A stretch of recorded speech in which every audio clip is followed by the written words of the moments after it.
കൊച്ചു കൂട്ടുകാരെ, ഉണ്ണീശയ്ക്കൊരു പുൽക്കൂട്. ഈശോമിശിഹായ്ക്ക് സ്തുതിയായിരിക്കട്ടെ. എല്ലാവർക്കും മുസഫ സെന്റ് പോൾസ് ക്രിസ്ത്യൻ കമ്മ്യൂണിറ്റിയുടെ ക്രിസ്തുമസ് ആശംസകൾ. ഞാൻ റാഫേലാണ്.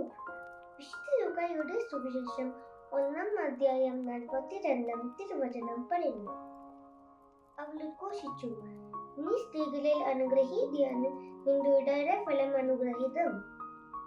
എലിസബത്ത് പറഞ്ഞ ഈ വചനം മറിയത്തെ സംബന്ധിച്ചു പിറക്കാനിരിക്കുന്ന കുഞ്ഞായ ഈശോയുടെ മഹത്വത്തെ കുറിച്ചുള്ള ഓർമ്മപ്പെടുത്തലായിരുന്നു.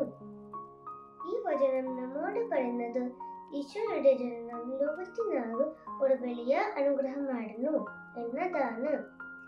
ഈശോയുടെ നമുക്ക് പ്രത്യാശയും സന്തോഷവും ദൈവസ്നേഹവും ഒരു ദിവസം ലഭിക്കുന്നു. ക്രിസ്തുസിലൂടെ ഈശോ ഈ ഭൂമിയിൽ നമുക്ക് വേണ്ടി വന്നതാൻ എന്ന യാഥാർത്ഥ്യമാണ് നാം ആഘോഷിക്കുന്നത്. മറിയം ദൈവത്തിൽ പൂർണ്ണമായി ശരണപ്പെട്ടതുപോലെ നമുക്ക് ദൈവത്തിൽ വിശ്വസിക്കണം, അവിടുത്തെ വഴിയിൽ നടക്കണം, പരിശ്രമിക്കാം. ഈ ക്രിസ്തുമസിൽ നമുക്ക് സ്നേഹവും കരുണയും സമാധാനവും മറ്റുള്ളവർക്കായി പങ്കുവയ്ക്കാം. ഇന്ന് ദിവസം 3 നന്മ നിറഞ്ഞ മറിയമെ ചൊല്ലി ഉണ്ണീശോയുടെ കൃപ ലഭിക്കലായിട്ട് തയ്യാറാക്കാം. ജയ് ക്രൈസ്റ്റ്. കൊച്ചു കൂട്ടുകാരെ, ഉണ്ണീശയ്ക്കൊരു പുൽക്കൂട്.